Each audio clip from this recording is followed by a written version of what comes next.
Hey everybody, welcome back to a new week. So we're covering February 10th till the 16th, and I hope you guys already enjoyed and watched your February monthly and the weeklies for all the zodiac signs. So for this week, since we are covering the week that has Valentine's Day, whether you celebrate or not, just for fun, I'm gonna do a special love romance edition for your extended readings. We're gonna bring back that old format and ask those questions that are more centered around love, relationships, and another person if you are dealing with someone.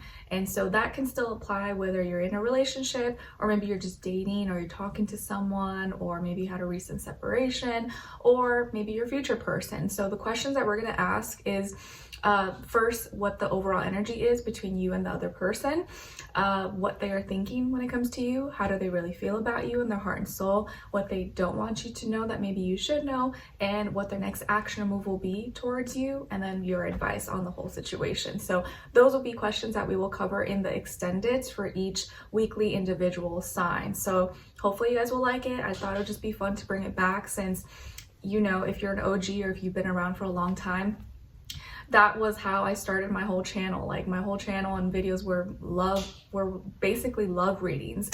That was my passion. That's what I loved talking about, and that's what I was good at. And over time, as I grew up, and I just realized, you know what, I want to make more well-rounded readings. I don't want to just talk about love and relationships, because that's not what life is all about.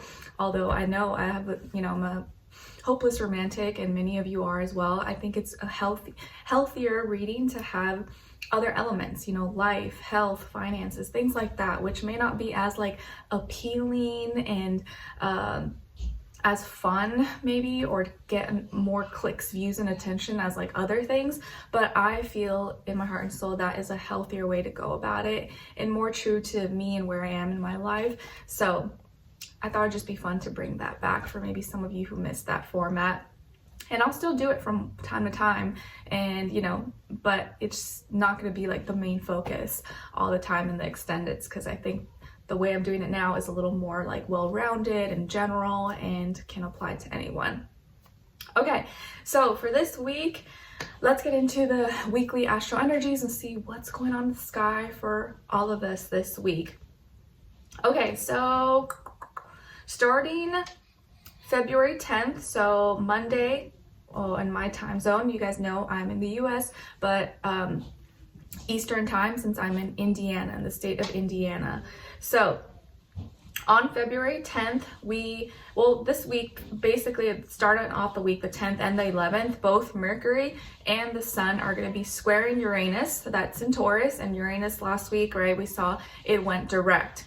So you probably already saw in social media and the news, like all the dramatic changes that started taking place literally like at that time and that whole week, with like politics, policies, things like that. We've literally been seeing on the news like all these dramatic changes, or the federal employees, and like things affecting our stability, money, finances, living arrangements.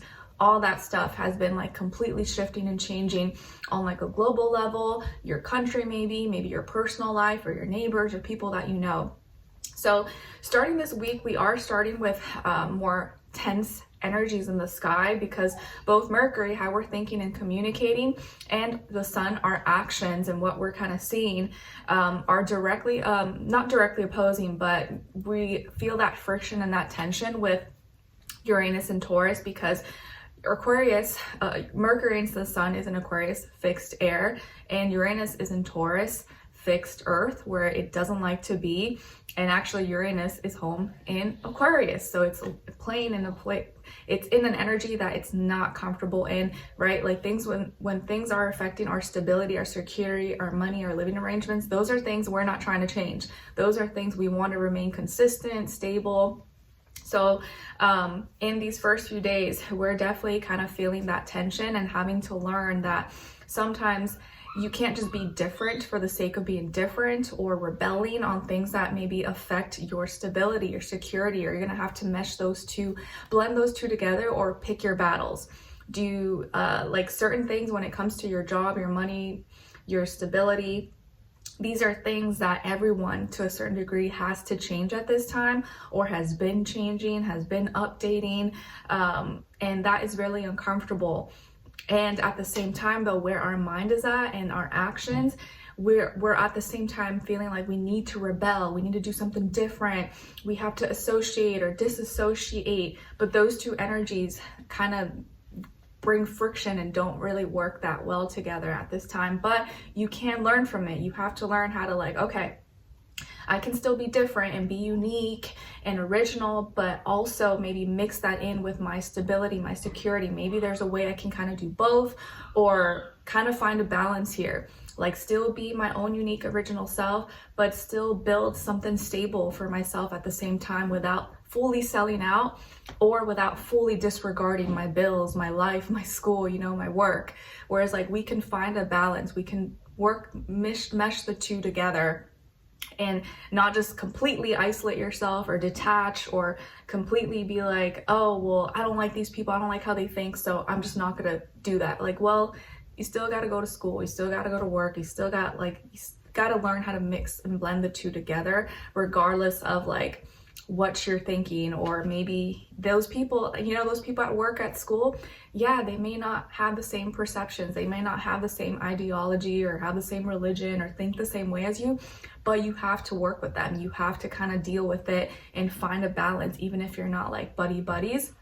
Or if, let's say, you're not happy at your job or your work or how things are going, it doesn't mean you have to completely cut it out, but maybe in the meantime, that can motivate you to situate yourself in a better position. Or in the meantime, like, okay, I'm going to start working on things that I know are more true to me or do resonate with me, so then I can build a stable income, or build more stability and security for myself in the future. So that's motivating you to change. So right now, everyone's kind of feeling that like motivation, that push to change, because we're all uncomfortable. We're all like, something's not right, like, okay, or you're being forced to kind of do that. It's not what's going on, it's how you go about it. So just try to find a good balance in that energy.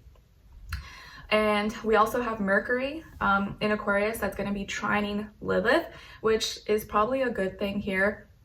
So we're going to have the gift, or the way we're thinking, we're communicating or perceiving communication, has a gift to maybe not bring so much shame, or not feel so heavy about things that brought you shame regarding your relationships, your connections. You'll be able to kind of see like, okay, you know what, there's a reason why I connected with that person, or there's a reason why that person is in my life. I'm not gonna like think too much about it and not be too deep. Or maybe you'll be able to separate and not have as much not have as much of a hard time separating from those things or those relationships that did bring you shame. Or maybe you're gonna be able to work through it, and so it's not such like a heavy burden, or it's not something that weighs on you too much. So that's, I guess, a good thing here. Then on February 12th, we will have a full moon in Leo. So the moon is going to be opposite of where the sun is in Aquarius, right? Because Aquarius and Leo are complete opposites. So how we're reacting and responding is maybe going to be seen a little bit negative, or maybe you will feel very fulfilled. You know, when the moon is full, you could be full of good emotions, or you could be full of not so good emotions. It kind of just depends. Everyone's different. Some people will be like, oh, I'm good, I'm fine. Whereas others may be like, enraged, or maybe going through something. But, you know, Leo energy is kind of doing the most. So we may be seeing reactions and people reacting and responding in a very dramatic way, or in a very emotional, you know, not playful, but animated, you know, very fiery, but it could be received in a negative way, or be seen like you just want attention, or like you're just being extra for the sake of being extra. So here on this day, some people may be feeling really fulfilled and happy or content with maybe the attention they're receiving, or the things that they're expressing, or people will be extra riled up and be expressing things that are bothering them. And it could either be seen as like, okay, they're just being, you know, extra, or maybe there's a reason why they're expressing themselves that way. But I do feel like this full moon may feel a little extra negative just because we have so much energies and emphasis on Aquarius, and the Aquarius energy being backed up and like supercharged with Pluto, you know, in Aquarius. So I kind of feel that overpowers a little bit the Leo energy here. So it could feel like, oh, like you want to say something, but you can't, because it's going to definitely be like, you know, you're going to definitely receive backlash maybe for that if you express yourself in a way that's like not with the current times or how people are kind of seeing things. And let me check something. Okay, yeah. But I do feel with all this like Pisces energy in the sky, that does help kind of like soften, mellow things out a little bit, where people are a little bit more like, okay, you know what, in their feelings and emotions, not really trying to like fight, you know. I do feel like that kind of helps soften things up a little bit. And actually, this is the last full week in Aquarius. Next week, later in the on the 18th, I believe, we will begin Pisces season. But we'll get there when we get there. Okay, where was I? So full moon, and then on the 13th of February, the sun in Aquarius will also be trining Lilith. So on the 11th, Mercury trining Lilith, but then on the 13th, the sun, our actions, also has the gift, and just what we're naturally doing has the gift to help us either mend or make peace with our maybe relationships, or certain relationships in our life or our personal life that may have brought us like shame or guilt or made us feel bad about ourselves, or we didn't know how to get along with that person. You may be able to kind of get away from that, or not feel so bad about yourself about it, or not feel embarrassed to be associated maybe with that person, or that you dated them or whatever, or your family member. So maybe a little more healing could take place there with our shame and guilt, and related to how we relate or connect with others or our personal life. Then on the 14th, Valentine's Day, Mercury, funny enough, on Valentine's Day, Mercury enters Pisces. Love, compassion. But here's the kicker: Mercury does not do well in Pisces, because obviously Mercury is home in Gemini and what? Virgo. So it does not do very well in Pisces. It's like you're trying to talk and communicate underwater. Think of it like that. You're like, ooh, okay, what? You don't understand it. You can like kind of see they're talking, but you're like, I don't get it. And I have that placement as well, Mercury in Pisces, and that's something I've had to kind of like work through, where I may sometimes struggle with putting my actual thoughts and feelings into words in the way that people get it. You kind of just have to get my vibe, or I have to make certain examples or like songs and stuff like that. It's a little bit hard for me to do that. But over time, I've kind of practiced. I'm still not, but it's a struggle. It's a struggle, but we work with it. So on Valentine's Day, Mercury goes into Pisces. So how we're thinking and communicating might be a little bit just like foggy, maybe like what? Like a lot of misunderstandings, or people having a hard time putting their thoughts and feelings into words in a way that's logical, in a way that makes sense. People may sound like they're being a little too emotional about things, or not being super realistic about it, especially with Neptune, Saturn, and the North Node all in Pisces. And Venus will no longer be in Pisces by this moment. But yeah, that kind of doesn't help. But in a way here with Mercury going into Pisces, we're going to be really on our things on our mind is definitely going to be related to our spiritual path, the North Node, our duties, obligations, responsibilities, how to make that happen. Saturn in Pisces, or seeing the reality of our dreams, and in being able to really connect with our dreams, our creativity, and see things and feel what we want to experience with Neptune in Pisces as well. So it could actually be a good day, I guess, like for love and connection. People are not like so rigid and tense and thinking logically. They're kind of like, okay, more going with the flow. It may be a little bit less organized, or like less tension, I guess, with our communication. It's like more like fluid, go with the flow. I guess you guys can take me as an example, how I do my readings, how I talk, just kind of just go with the flow, and you know, Pisces, Mercury and Pisces.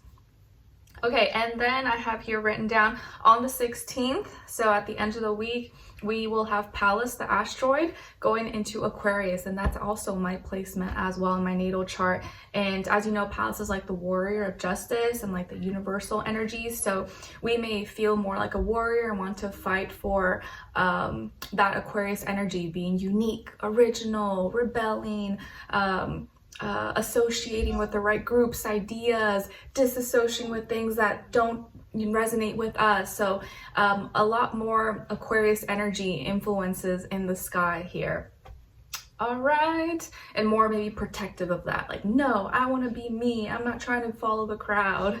But remember that is bringing a little bit of tension here with Uranus and Taurus, and we have to find a balance. Like sometimes we can't just like disassociate from everything in the whole world. Sometimes we do gotta still participate, and it's just about maybe participating with the right groups, the right people, finding your right tribe, and not completely just like, you know, cutting everybody off of your life. Because, you know, Aquarius energy is infamous for ghosting, leaving people on red and stuff like that.